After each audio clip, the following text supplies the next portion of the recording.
Du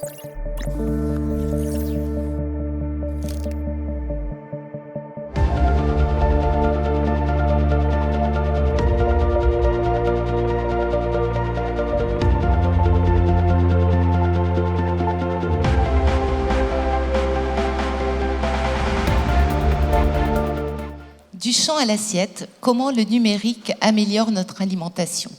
Que ce soit pour nourrir les habitants de la planète ou pour guider chacun d'entre nous dans nos choix alimentaires en fonction de notre âge, de nos pathologies, de nos envies aussi, le numérique offre de nombreuses possibilités. C'est ce champ des possibles que nous allons explorer au cours de la prochaine table ronde et nous avons donc le plaisir d'accueillir Vincent Attalin, que je vous demande d'applaudir. Bonjour Vincent. Véronique Bellon-Morel. Bonjour Véronique. Bernard Ruffieux. Bonjour professeur. Et pour animer nos échanges, Guillaume Gralet, donc rédacteur en chef du service Tech et Sciences du Point. Guillaume, on a le plaisir de vous retrouver. Et puis la nutrition, c'est aussi l'occasion de saluer toute l'ambition de Medvalley qui travaille sur ce sujet. Mais je vous passe bien sûr tout de suite la parole. Merci beaucoup Hélène. Alors effectivement, c'est un sujet qui nous préoccupe plusieurs fois par jour, par heure, par minute, presque par seconde. En tout cas, quand on a la chance de pouvoir le faire, qu'est-ce qu'on va manger ? Et on voit bien que le numérique joue un rôle très important dans la production, la distribution, mais également la consommation et le choix de ce qu'on va décider de manger. Alors, on va parler d'abord de production. Je voulais vous entendre, Véronique Bellon-Morel, donc vous êtes ingénieure agronome, vous êtes notamment créatrice et coporteuse du projet Occitanum pour Occitanie, agroécologie numérique à Montpellier. Et en fait, c'est un laboratoire qui va réfléchir à peut-être des nouvelles manières de produire. Est-ce que vous pouvez nous détailler ce laboratoire et à quoi il sert au quotidien ? Merci. Donc, Occitanum, Occitanie, agroécologie numérique, les trois mots ont de l'importance. Il se déploie en Occitanie. C'est un laboratoire hors les murs, c'est-à-dire que nous, les chercheurs, on sort, on va au contact des usagers, donc les agriculteurs, les consommateurs, les collectivités territoriales, pour essayer de mettre au point ensemble une transition de l'agriculture qui permette de produire à la fois de manière plus durable, en respectant mieux l'environnement, de manière plus attractive aussi pour les agriculteurs, parce qu'aujourd'hui, force est de constater que c'est difficile de renouveler les générations en agriculture, donc il faut aussi que le travail soit plus simple, et enfin de fournir une alimentation la plus saine possible aux populations. Voilà. Donc de manière peut-être concrète, pour vous donner quelques exemples. Oui, est-ce que vous avez fait quelques constats ? Est-ce que ça vous donne des pistes de réflexion pour l'avenir ? Oui, alors en fait, on s'aperçoit sur ces trois pistes-là que les agriculteurs ont envie de changer, pour la plupart, mais n'ont pas toujours les clés pour le faire. Et donc, par exemple, pour réduire la consommation d'eau, certains vont vouloir s'équiper de systèmes automatiques qui permettent de mesurer si la plante a besoin d'eau et ensuite déclencher des systèmes d'irrigation. Mais c'est quelquefois trop cher, ce qui est dans le commerce. Et donc, ce qu'ils vont chercher à faire, et là, on va les aider, on travaille avec eux là-dessus, c'est co-construire des solutions numériques. Ça s'appelle la high-low-tech, c'est-à-dire qu'on amène des solutions avec des petits Lego numériques et on co-construit avec eux des choses dont ils ont vraiment besoin pour, dans ce cas-là, économiser l'eau. Voilà, on a beaucoup d'exemples de cet ordre. D'accord, donc vous élargissez vraiment le champ des possibles. Alors, on va aller vers un autre laboratoire. Bernard, vous êtes également défricheur, parce que vous êtes économiste, mais vous parlez super bien de l'économie, c'est pas du tout ennuyeux. Et vous êtes professeur à l'école de génie industriel, le groupe Grenoble INP. Vous êtes notamment à l'origine du laboratoire Gaël. Vous travaillez notamment avec le CNRS. En quoi ça consiste très précisément ? Bonjour. Mon école d'ingénieur s'occupe de conception de produits. Donc, du côté de ce qui vient d'être dit, du côté recherche, ma spécialité, c'est le symétrique finalement de ce que tu fais, c'est-à-dire regarder comment décide, se comporte le consommateur final et essayer de le faire changer dans le monde dans lequel nous vivons, à un horizon un peu lointain. Donc tous les mots qui ont été utilisés finalement du côté de la production peuvent être pris quasiment symétriquement du côté du consommateur final. Dire on est finalement aux deux bouts des chaînes de valeur étendues. Toi, tu t'occupes de la partie amont du changement du côté de l'agriculture. Moi, je m'occupe pour l'essentiel en recherche des changements du côté de l'acheteur d'ailleurs plutôt que du consommateur. Et puis entre les deux, mais il y a toutes les chaînes de valeur et l'objectif quand même, c'est de coordonner les deux. Tout à l'heure, vous me disiez que une des idées, c'est de passer du champ à l'assiette au champ. Qu'est-ce que ça veut dire très concrètement ? Ça veut dire pendant très longtemps, finalement, on a acheté et consommé ce qu'on savait produire, et qu'aujourd'hui, c'est d'ailleurs tout le sens de ce qu'on appelle l'industrie 4.0, c'est de partir du consommateur, que l'on observe finement avec des données massives, avec de l'intelligence artificielle, etc. Et puis, on va capturer ses désirs, voire éventuellement, on va les modeler un peu, et puis on va ensuite remonter. Alors, on peut dire en deuxième transformation, en première, etc. Mais en réalité, on va remonter jusqu'à l'agriculture dans ces transformations-là. C'est-à-dire que les transformations des comportements des consommateurs sur le marché final et la capacité, en particulier des plateformes numériques, de capturer et de forger leurs désirs vont transformer les chaînes de valeur étendues de manière très très profonde, comme ils l'ont fait et que sont en train de le faire, par exemple dans la santé, vu qu'on est là pour parler de la santé, en pharmacie par exemple. On va parler justement de santé avec vous, Vincent. Donc vous êtes médecin nutritionniste et vous vous intéressez entre autres à des applications qu'on utilise au quotidien. La plus connue, bien sûr, c'est Yuka, lorsqu'on va faire ces courses. Alors, il y a peut-être un peu une dictature de ces applications. Vous avez travaillé justement sur un autre programme, peut-être plus global, à Vitam. Vous allez pouvoir nous en parler. Comment on peut justement faire rimer santé et nutrition et comment le numérique peut nous aider ? Alors ce qu'on voit, c'est que tout au long de la journée, les personnes ont besoin de manger, de bouger, de dormir, et arrivent des applications qui sont excellentes, avec des bases de données formidables, et notamment basées sur Open Food Facts, et notamment Yuka, qui donnent des données absolument géniales. Et c'est vraiment très important de rappeler aux personnes qui sont là et qui nous écoutent que oui, il est important de s'informer de ce qu'il y a dans notre assiette, et plus ces applications et ces bases de données seront performantes, iront jusqu'au bout des choses, plus le consommateur pourra faire ses choix. Ça, c'est la première chose. La deuxième chose, c'est qu'il ne faut pas non plus tomber dans le travers de « tiens, mon corps me donne envie de manger du chocolat, mais l'application me donne une tellement mauvaise note que je ne vais pas manger du chocolat ». Et ça, qu'est-ce que je fais au quotidien ? C'est qu'il ne faut pas rentrer dans la dictature de la bonne note. On a tous été élevés comme ça, on aime bien avoir des bonnes notes et de manger que des bonnes notes, mais c'est peut-être pas possible tout le temps. Parce qu'il faut regarder comment on vit par ailleurs, c'est ça, hein, tout à l'heure, vous m'avez dit que ça sert à rien de se priver de chocolat si par ailleurs on prend beaucoup de cocaïne ou Mais voilà. Par exemple. Alors, ce qui est très important, c'est que la bonne santé n'est pas que la bonne alimentation. Bien bouger, ne pas être sédentaire, bien dormir, gérer ses émotions au quotidien, c'est finalement la partie immergée de l'iceberg qui donne toute la force à la bonne prise en charge nutritionnelle derrière. Imaginons, vous n'avez pas le moral, vous êtes stressé, vous êtes déprimé, vous ne dormez pas bien, vous êtes sédentaire dans la journée, vous prenez de la drogue, mais je vais manger avec l'application qui me donne un A. Ouais, ça suffit pas. Ça paraît bizarre. Ouais. Donc je crois qu'il faut remettre ces applications qui sont excellentes dans un contexte plus général du mode de vie qui est absolument nécessaire pour avoir une bonne santé sur le long terme.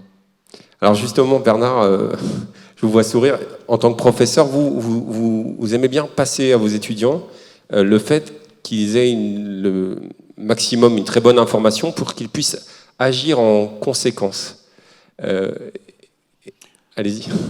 Vous avez aussi réfléchi à 4 scénarios, je pense que ça pourrait être intéressant par rapport aux plateformes. D'abord, on te demande deux commentaires par rapport à ce que tu viens de dire. C'est évidemment vrai. En même temps, quand on observe les comportements et les changements de comportement, on est quand même obligé de passer par de l'analytique, quoi, hein, et de voir pas par pas et outil par outil quel effet les choses peuvent avoir. Et on parlait du Yucca. Moi, je suis plutôt du côté Nutri-Score et de ce qu'on peut faire du côté des pouvoirs publics, mais j'ai beaucoup étudié dans mon laboratoire les effets précis que peuvent avoir la présence ou l'absence, par exemple, du Nutri-Score. Vous bossez sur le Nutri-Score. Sur les achats des consommateurs, soit en ligne, soit en magasin. Et je dirais, après les effets induits que ça peut avoir sur sa prise de drogue ou le fait de bien ou mal dormir, c'est vrai que ça, c'est très difficile à analyser. Donc, il est important d'avoir des médecins qui le disent et qui tiennent la totalité de la personne, mais l'approche du changement, dans sa globalité, elle est très difficile. Et donc, bon, c'est mon deuxième point, c'est que finalement, met beaucoup l'accent sur le fait de la transparence. Il faut dire beaucoup de choses pour que les gens changent correctement. J'ai un peu une posture inverse là-dessus. Pendant longtemps, par exemple, le ministère de la Santé nous disait on va continuer à rajouter de l'information sur le dos des paquets. On appelle le dos parce que dans les linéaires, voilà, ça tourne le dos au consommateur. Moi, je faisais partie des gens qui disaient voilà, il y a 10 ans, il y a 15 ans, mais non, il faut envahir la face avant des paquets, là où il y a les marketeurs. Les marketeurs, ils nous laissent être derrière parce que pour eux, c'est pas important et c'est eux qui ont raison. Et on va dire des choses très simples, par exemple du rouge et du vert. Et vous voyez, quand un opérateur dans une usine doit arrêter une machine, on lui dit juste c'est rouge. Puis après, tu vas comprendre pourquoi. Mais d'abord, tu vas arrêter la machine, tu vas changer tes comportements. Et donc je pense que c'est difficile d'opposer l'information et la décision, mais que, en tout cas, moi, mon métier, c'est d'abord de changer les comportements. Oui, il faut aussi que l'information soit lisible, parce qu'effectivement, quand il y avait trop d'infos derrière les paquets, on les lit tout simplement pas. Et vous bossez sur le Nutri-Score, mais également sur l'Eco-Score. Et ce qui est intéressant, c'est que là aussi, ça va remettre en cause pas mal d'idées reçues. Oui, alors là, on fait la même chose, enfin les pouvoirs publics, moi je suis modestement dans le conseil scientifique de cette opération, mais de définir pour les pouvoirs publics un affichage environnemental pour les produits alimentaires, même s'il y a, voilà, on va faire la même chose pour le textile, pour beaucoup d'autres produits. Et là, on a une approche qui est un tout petit peu différente. La première, c'est que les gens en savent moins en matière d'environnement qu'ils n'en savent en termes de santé. Toutes ces années de PNNS ont quand même servi à quelque chose. Manger, bouger, le sel, le sucre, le gras, quand même, les gens savent très bien ça. Alors que, par exemple, le contraste qu'il y a entre la biodiversité et le CO2, c'est très mal compris de l'intérieur. Donc on a besoin du côté environnemental, à la fois de donner des outils de décision très simples, ça c'est mieux que ça en matière environnementale, et puis par ailleurs, on va vous expliquer pourquoi ça c'est mieux que ça, puis pourquoi éventuellement il y a des débats, des polémiques, des enjeux très très forts autour de l'environnement qu'on a moins aujourd'hui autour de la nutrition. Mais, entre autres idées reçues, il y a peut-être le fait, tout à l'heure, vous m'avez dit que manger local, c'est pas forcément, en tout cas pas autant que ce que l'on croit, je vous ferai réagir aussi là-dessus, Véronique, bon pour l'environnement, c'est ça ? Oui, typiquement, on pourrait mettre le doigt sur des tas, on va pas dire fausses croyances, mais de croyances, on va dire, trop simples, et qui font que, voilà, si ça touche beaucoup le porte-monnaie aussi, vous voyez, c'est-à-dire que manger moins de viande rouge, ça allège votre porte-monnaie. Manger bio et local, ça a plutôt tendance à augmenter votre budget. Donc il faut aussi, je suis économiste, donc je fais attention à ça aussi. Et les croyances selon lesquelles des changements à l'intérieur de chaque catégorie de produits sont plus importants que les changements entre les catégories de produits, c'est très bien. Si je travaillais dans une entreprise agroalimentaire, je pense que je soutiendrais l'hypothèse que faire des substitutions entre produits à l'intérieur des catégories, c'est ce qu'il faut faire. En tant qu'économiste, je dirais plutôt qu'il faut regarder son régime dans son entier et redéployer typiquement l'animal et le végétal. Très concrètement, c'est pas une super idée de prendre son 4x4 pour aller acheter un produit à la map du coin si c'est à 10 km. En tout cas, en termes d'éco-score, ça sera pas génial, hein, c'est ça? C'est ça. C'est un peu l'idée. Ok, merci. Vernie, est-ce que la prise en compte justement de cet éco-score, qui va sans doute avoir autant de succès à l'avenir que le Nutri-Score aujourd'hui, est-ce que ça peut aider à cette transition agroécologique dont vous parliez tout à l'heure? Oui, en fait, on espère que ça va aider à cette transition, parce que la transition agroécologique, elle a un coût aujourd'hui, qui est déjà un coût de transaction. Il faut changer, au niveau des agriculteurs, il faut qu'ils changent leurs pratiques, leur manière de produire, et donc ce passage a un coût. Après, quelquefois, c'est pas forcément plus cher de produire suivant l'agroécologie, parce qu'il y a des services qui sont apportés par le fait qu'on va associer des espèces, enfin on va produire autrement, alors que ces services étaient avant apportés par ce qu'on appelle des intrants, c'est-à-dire des pesticides ou des engrais. Donc ça peut se rétablir, mais il y a ce coût initial. Et effectivement, il est important que soient communiqués aux consommateurs les efforts qui sont faits pour mieux produire. Donc aujourd'hui, vous voyez des choses, alors après c'est le problème de la différence entre la donnée et l'information, la communication, c'est que il y a quelques années, il était indiqué le taux de CO2, enfin la correspondance en CO2 dans une marque, mais personne ne comprend ce que c'est. Vous voyez, vous mangez 100 grammes de céréales, ça correspond à tant de CO2 produit. Personne ne comprend ce que c'est. Donc il y a une grosse difficulté. Là, il y a des labels. Alors, label bio, les gens savent à peu près ce que c'est. Enfin, ils croient savoir ce que c'est. Voilà, ça c'est encore autre chose. Là, il y a le label HVE. Donc c'est pareil. Là, c'est encore plus ésotérique. Donc il y a cette question de la compréhension, de la communication qui est essentielle. Et nous, en fait, grâce au numérique, ça, ce qui est sûr, c'est qu'on a toutes les données de base. Donc on est capable de calculer une empreinte environnementale de manière extrêmement précise, parce qu'aujourd'hui, avec les systèmes de carnet de culture électronique, eh bien, on a tout enregistré. Mais ensuite, il faut savoir le transmettre aux consommateurs. Oui, c'est important d'intégrer les utilisateurs dans tout ce processus. C'est notamment une des conclusions du livre blanc que vous avez écrit avec l'INRIA. Je me rappelle d'une start-up que j'avais découvert au CEA qui travaillait sur la traçabilité des produits en s'appuyant sur les produits agricoles, en s'appuyant sur la blockchain. Est-ce que cette traçabilité est aidée aujourd'hui par le numérique ou on a encore beaucoup de progrès à faire ? Alors, la traçabilité, en fait, en agroalimentaire, il y a plusieurs acceptions. Il y a une traçabilité réglementaire, donc c'est peut-être pas celle-ci qu'on va rechercher, c'est plutôt la documentation de l'histoire du produit. Et effectivement, aujourd'hui, vous avez des sociétés, notamment en France, qui vous garantissent, donc je ne vais pas faire de publicité, mais vous regarderez, vous aurez peut-être des petits QR codes, et en flashant le QR code, vous allez retrouver l'histoire du produit. Alors, et tout ça, c'est basé pour la blockchain. Alors, personnellement, je trouve que la blockchain, ça fonctionne très très bien sur tout ce qui va être les crypto-monnaies, les diplômes, enfin tout ce qui n'est pas physique. Dès lors que vous devez l'associer à un flux de matière physique, il y a d'autres écueils. D'accord. Voilà. Ça marche bien pour les actes notariés, enfin qui peuvent être notariés, mais pas forcément. Bernard ? Je voulais réagir une seconde sur ce qu'il vient de dire. Le data de base est évidemment un problème essentiel. On a l'outil Agribalise qui est extraordinaire pour ça, et puis d'autres sources privées, semi-privées, publiques. Mais il y a deux choses qu'il faut dire. C'est que si on veut éviter d'avoir à nouveau sur le dos des paquets des données très détaillées que personne ne lise et qu'on veut envahir avec ça l'avant des paquets avec de l'information utile à la décision, il faut aller vers de la synthèse. Et la synthèse, ça veut dire qu'est-ce qu'on retient et comment on pondère. Et alors sur le sucre, le sel, le gras, les vitamines, on a su faire. Puis la puissance de feu du ministère de la Santé, de l'OMS, etc., est telle qu'on sait. Du côté de l'environnement, il y a beaucoup de polémiques autour de ça.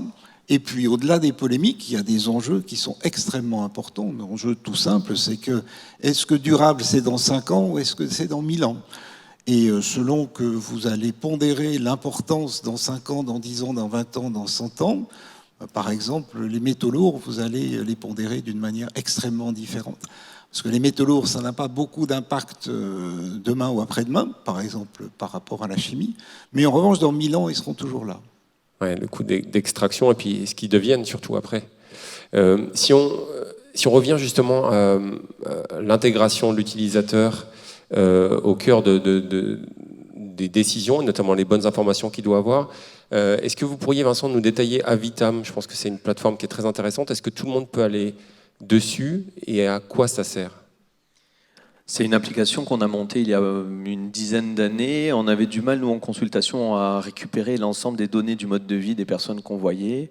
Et on s'est dit, pourquoi pas créer une sorte de carnet où les personnes puissent évaluer leur mode de vie en profondeur sur les 4 piliers du mode de vie qui sont l'alimentation, on est en plein dans la discussion, le sommeil, l'activité physique et la gestion des émotions. C'est-à-dire qu'arriver en consultation ou même en autonomie, ils ont un système de feu rouge, orange, vert qui disent, bah oui, peut-être qu'il semblerait que le moral n'aille pas être très bien, et peut-être que c'est ça qui vous donne envie de manger le soir quand vous rentrez du travail.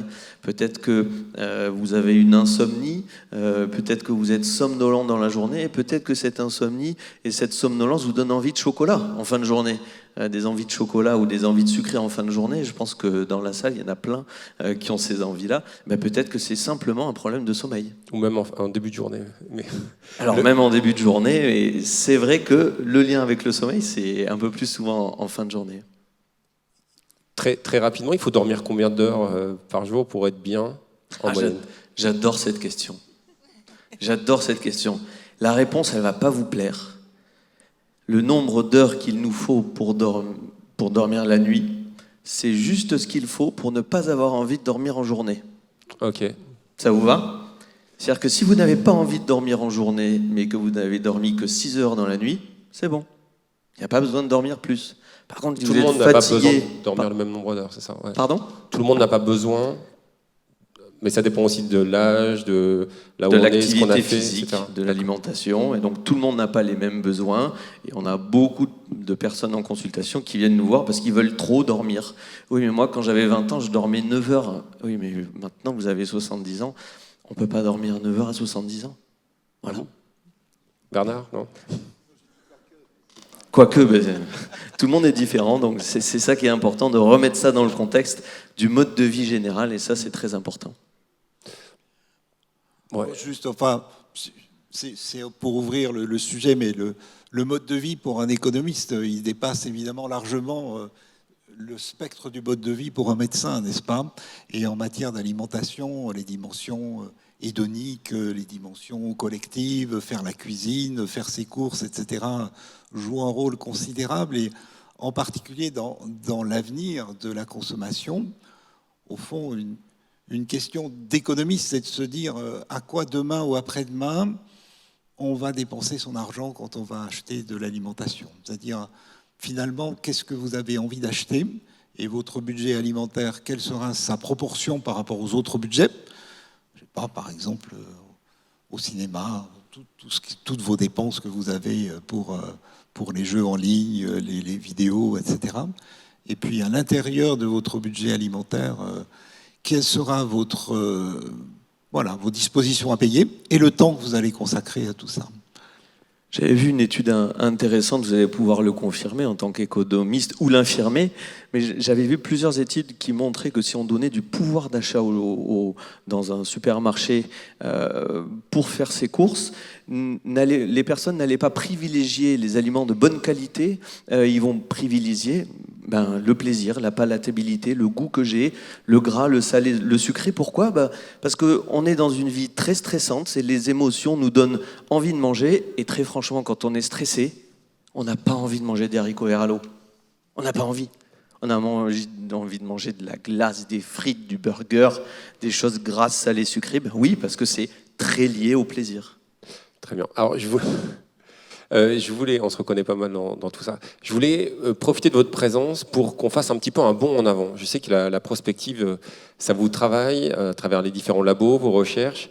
Il y a une étude, on en a parlé tout à l'heure, Véronique, qui vient d'être publiée par le CNRS, qui imagine notre alimentation en 2050 avec différents scénarios. Est-ce qu'on peut avoir une idée aujourd'hui, même si la prospective est toujours un art un peu difficile, des grandes tendances de ce à quoi pourrait ressembler notre assiette dans les prochaines années? Alors, la prospective, ça consiste à inventer des futurs qui ne sont pas forcément désirables, qui ne sont pas forcément atteignables.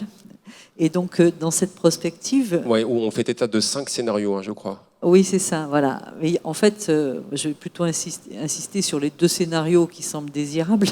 C'est les 2 scénarios qui pourraient nous permettre d'atteindre une neutralité carbone, sachant que le problème du carbone, c'est pas le seul problème, hein, on a parlé de la biodiversité tout à l'heure, c'est pas le seul problème environnemental qui est lié à l'agriculture. Hein. Il n'y a pas que ça à prendre en compte. Ah ben non, il n'y a pas que ça, et c'est ça qui rend les écoscores difficiles à... C'est très très multivarié tout ça. Voilà. Donc les 2 scénarios, enfin là où il y a un consensus mondial, enfin des scientifiques, c'est qu'effectivement il faut qu'on réduise notre part de protéines d'alimentation carnée, mais pas la supprimer complètement, et aller vers des animaux qui vont être dans des pâturages, à l'herbage, parce que si on supprime complètement les animaux, on va aussi changer beaucoup de choses dans nos paysages, dans les incendies, etc. Donc, il y aura des effets collatéraux. Ouais. Voilà, des gros effets collatéraux. Donc attention, hein, on est dans un système et attention à cela.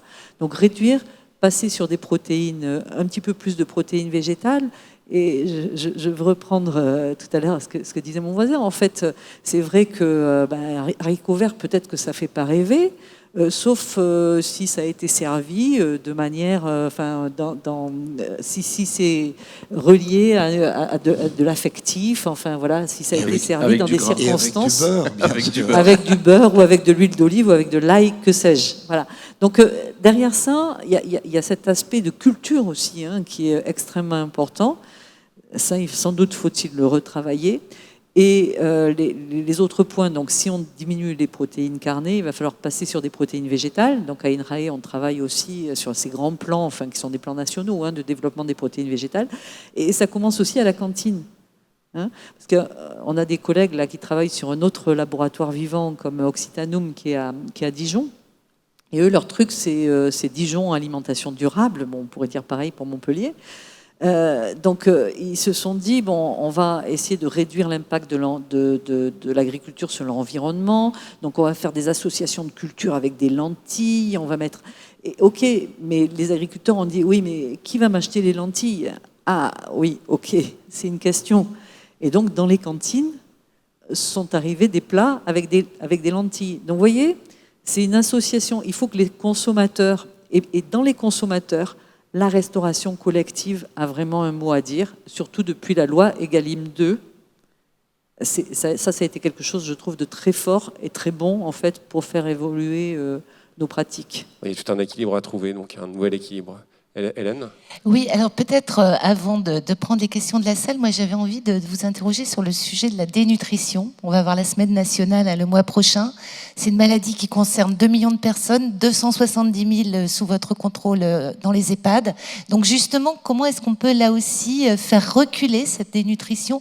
Comment on peut sensibiliser les collectivités? Parce que c'est énorme comme chiffre. Alors un grand merci de poser cette question, parce que avec le nombre de personnes dénutries en France, on ne prend pas le temps suffisamment de penser. Une dénutrition, c'est une personne qui va bien, qui est un peu qui paraît en bonne chair, qui va perdre 5-10 kilos en 6 mois. Tout le monde lui dit « mais ça te va super bien ». Et ouais, mais il y avait un cancer derrière. Et ça touche tout le monde. Donc connaître son poids, connaître la modification de son poids, on ne va pas être stressé sur le poids. 2 fois, 3 fois par an, plusieurs fois par an, pour connaître son poids, aller en parler à son médecin, là c'est très important. Donc merci justement au ministère d'avoir lancé cette semaine de la dénutrition pour pouvoir évaluer l'état nutritionnel des personnes. Et on a mis au point au CHU de Montpellier, ça me permet d'en parler, à l'unité transversale de nutrition avec mes collègues, un outil qui va voir le jour en novembre, qui s'appelle DNUM, comme dénutrition numérique, qui commence à être utilisé dans certains établissements en France, qui va permettre aux patients de recevoir un SMS avant d'arriver à l'hôpital, de renseigner quelques questions et d'avoir le résultat et de pouvoir le donner à son équipe soignante pour connaître l'état nutritionnel des personnes. Et donc, ça sera lancé pendant la semaine de la nutrition. Donc, merci pour votre question. Très intéressant. Très important. Eh ben, écoutez, Merci. Merci pour cette information. Très intéressant. Puis on voit justement les multiplications des balances connectées qui découragent de vouloir baisser son poids juste pour baisser son poids, qui sont très intéressants, comme WeThings par exemple. Je propose, Guillaume, que nous prenions les questions du public. Donc, n'hésitez pas à lever la main. Il y a beaucoup de sujets qui ont été abordés. Qui se lance? Voilà, je vois Madame, s'il vous plaît, dans le fond de la salle.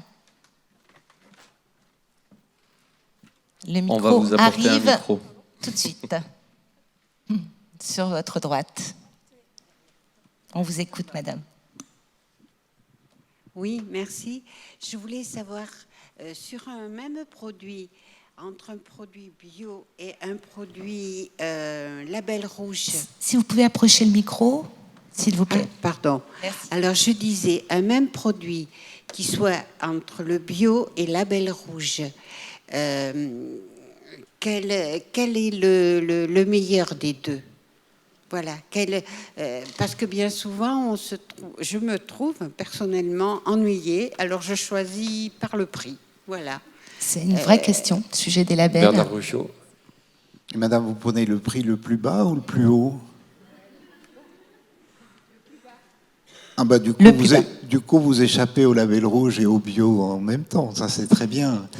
C'est une question extrêmement pertinente que vous posez, madame. Et la question, c'est de savoir ce que vous appelez un bon produit. Aujourd'hui, je pense que les associations de consommateurs ont fait beaucoup de travail là-dessus. Je pense qu'on pourrait les inviter à continuer à travailler sur ce qu'on appelle le rapport qualité-prix et à objectiver ça. Et de se dire finalement, si ça vous fait plaisir de manger, au moins, on le rappelait tout à l'heure, le bio est connu, c'est-à-dire que ce qu'est l'agriculture, plutôt des produits issus de l'agriculture biologique, on sait ce que c'est. Et je pense que les impacts, y compris négatifs, du bio sur le CO2, par exemple, le fait de faire de la culture extensive plutôt qu'intensive, tout ça est connu, en tout cas est à la portée de tout consommateur qui veut s'interroger sur cette question. En ce qui concerne le label rouge, c'est sûrement des produits qui ont des qualités, notamment hédoniques, excellentes, mais ça n'a rien à voir avec l'environnement. Et en plus, ça a été fait à une époque où les enjeux d'aujourd'hui de l'environnement étaient très différents. Comme le bio d'ailleurs. Le bio, c'est un outil qui a été fait à une époque où le réchauffement climatique, à part quelques gauchistes, très peu de gens en parlaient, vous voyez. Et on parlait d'ACV tout à l'heure, on prépare le score environnemental qui a comme objectif, je pense, de préciser et d'objectiver tout ça. C'est-à-dire qu'aujourd'hui, on a une information, en particulier via les labels, qui a une puissance de feu culturelle qui est considérable, mais je pense que les changements qui nous attendent sont suffisamment profonds et importants en matière, encore une fois, de précision. On parle beaucoup de médecine de précision actuellement. Je pense qu'une alimentation de précision, sans pour autant nous noyer d'informations, parce qu'on peut dire, voilà, les ACV, on les connaît, on peut les pondérer, c'est très important. Donc, quitte à faire un peu de provocation par rapport à votre question, je vous dirais, si vos enjeux sont soit de santé, soit d'environnement, alors ni l'un ni l'autre, et épargnez votre argent. Une autre... C'est provoquant. Oui, moi je voulais rajouter, en fait, on parle des labels. Lorsque vous faites le choix d'un aliment, vous avez le prix, voilà, ça c'est le premier. Donc une dimension économique, puis il va y avoir des labels, donc le Nutri-Score, est-ce qu'il y a trop de sucre, pas assez de sucre, des labels environnementaux qui arrivent, Et il y a une autre dimension qui est assez importante, c'est l'aspect social. C'est-à-dire, est-ce que vous voulez un aliment qui a été produit par des esclaves ailleurs qu'en France, hein, peut-être pas très loin. Je dis esclaves exprès, hein, parce que lorsque vous n'avez pas de couverture sociale, bon, vous êtes peu payé pour votre travail. Donc ces aspects-là, aujourd'hui, ne sont pas encore complètement intégrés dans les... Alors, vous avez les Max Havelaar, etc. Mais enfin, bon, on pourra en reparler aussi sur le partage de la valeur dans ces labels-là. Merci beaucoup. Merci. Est-ce qu'il y a une autre question? Oui, s'il vous plaît, au deuxième rang. N'hésitez pas à lever la main si vous avez d'autres questions. Le micro circulera plus rapidement. Bonjour. Une question m'est venue lorsque je vous ai entendu parler de la dénutrition. Alors, je ne connais pas tout l'environnement de ce que vous êtes en train de présenter, donc peut-être que ma question ne sera pas pertinente, mais je me lance quand même. Vous avez parlé donc de suivre ces personnes qui sont en dénutrition et mettre en évidence ce problème qui est un vrai problème. Et vous avez parlé de la personne avec son smartphone, elle va pouvoir en amont déjà remplir certaines données. Sauf que moi, je suis très sensible au fait que les personnes âgées n'ont pas de smartphone. Je suis responsable d'une France Service à Grabel. Et je me demandais s'il ne serait pas judicieux de travailler avec les France Service, puisque nous sommes là pour aider les personnes qui n'ont pas accès à Internet parce qu'ils ne savent pas. Donc, les soutenir dans cette problématique de j'aimerais bien qu'on me suive, mais je ne sais pas comment faire. Alors, il y a la CARSAT qui intervient dans la prévention de la santé des personnes âgées. Il y a la conférence des financeurs, la CFPPA, qui font aussi des programmes de prévention de la perte d'autonomie des personnes âgées. Voilà, j'ai des pistes, mais qu'est-ce que vous pourriez me dire à ce sujet ? Votre question est parfaitement pertinente. Première chose, je dois vous rassurer. La deuxième chose, c'est que il y a tous ces éléments de réponse sont une partie de la réponse. Et dans justement cet outil que nous avons lancé, on a aussi gardé une place énorme pour les aidants. Les aidants. Donc il existe des personnes complètement isolées, mais il existe parmi les personnes qui n'ont pas accès à Internet, qui sont plus âgées, parmi celles-là, il y a quand même une grande frange de la population qui a un enfant, un voisin, un compagnon, une compagne, quelqu'un de la famille, un ami, qui peut aider à évaluer cet état. Il ne faut pas oublier tous les soignants qui jouent un rôle absolument extraordinaire. Et tout ce que vous avez dit sur l'aide par ces institutions, je crois que ça serait peut-être pas mal qu'on se voit après pour voir comment mettre en place toutes ces aides. Donc bravo et merci pour votre engagement. Formidable. Juste un mot par rapport à votre question. Vous avez évidemment raison de mettre l'accent sur les inégalités sociales liées au numérique. Je pense qu'il ne faut pas non plus penser que quand on est dans le monde physique, il n'y a pas d'inégalités sociales. Et que les inégalités sociales créées par le numérique ne sont pas aujourd'hui forcément aussi importantes, ne serait-ce que par rapport aux déserts médicaux, par exemple, dont on parle. Et que, voilà, ils se recouvrent en partie. Mais je ne suis pas sûr qu'aujourd'hui le numérique soit créateur de plus d'inégalités. Le fameux électronisme. Merci beaucoup. Ouais. Une dernière question.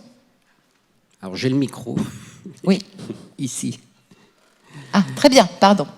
Alors j'ai une question un peu générale pour chacun de vous trois, qui est un peu un défi. J'ai 61 ans et je me rends compte que c'est très difficile de changer mes habitudes sur les 4 piliers que vous avez identifiés, même si je pense avoir un bon niveau d'information. Mais changer mes comportements, c'est très difficile. Donc je me projette plutôt sur la génération de mes enfants et de mes petits-enfants désormais, puisque je suis grand-père. Et si vous aviez un changement de comportement à proposer en priorité pour un enfant de 3 ans, 5 ans, qu'est-ce que ça serait? Soit sur le sommeil, l'alimentation, l'activité, les émotions. Voilà, s'il fallait vraiment mettre un sur le dessus de la liste, parce que c'est celui qui va avoir le plus d'impact sur la vie future de l'enfant. Merci. Vous allez probablement pas non plus aimer ma réponse, comme celle que j'ai donnée tout à l'heure. Bravo pour le fait d'être grand-père, c'est génial. En fait, il n'y en a pas un qui va sortir. Par contre, je pense que c'est très important en tant que parent, grand-parent, de pouvoir transmettre une information aux générations futures, c'est quelles sont les valeurs que vous portez. Si ma valeur que je porte au quotidien, c'est l'entraide, c'est aussi la capacité de me déplacer en vélo plutôt qu'en voiture, parce que les générations futures sont beaucoup plus quand même au courant de l'impact sur la planète. Je crois qu'on va se centrer sur les valeurs de vie de la personne et de l'adulte en devenir. Quand on a cette valeur-là, je vais peut-être un peu plus me déplacer à pied, peut-être que je vais aller au marché local, peut-être que je vais prendre soin de ma santé. Et ça peut créer derrière un cercle vertueux. Donc je dirais pas un élément en premier, mais peut-être se baser sur les valeurs de vie. Merci. Peut-être réponse très courte. Je suis grand-père aussi, donc je vais répondre en tant qu'économiste, en tant que grand-père. Du côté comportemental, alors vraiment ce qui me vient directement à l'esprit, c'est, je dirais, 3 choses, mais c'est la même chose à mes petits-enfants. 1, tu manges doucement. 2, tu manges doucement en y pensant. Et 3, tu en parles en mangeant avec les gens qui sont avec toi. Merci. Véronique? Je vais boucler la boucle. Moi, je pense que c'est important que les enfants sachent d'où ils viennent et qu'ils sachent aussi d'où vient la nourriture qu'ils ingèrent. On ingère quand même de la nourriture, donc c'est important qu'ils reconnectent le fait que cette nourriture, elle vient du sol, elle vient d'un arbre, elle peut venir d'un animal. On l'a oublié dans nos sociétés et je crois que c'est un des grands drames de l'agriculture, d'avoir été déconnectés en fait des personnes qui allaient vivre de leur travail. Merci beaucoup. Merci à vous tous. On vous applaudit. Merci beaucoup, Guillaume. Nous n'avons pas pu répondre malheureusement à toutes vos questions, mais nos invités vont prendre quelques minutes pour poursuivre les échanges au niveau de la galerie. Et donc, on se donne rendez-vous, nous aussi, dans quelques minutes, pour traiter du sport, parce que le sport, c'est vraiment la santé. Donc, merci beaucoup et à tout de suite.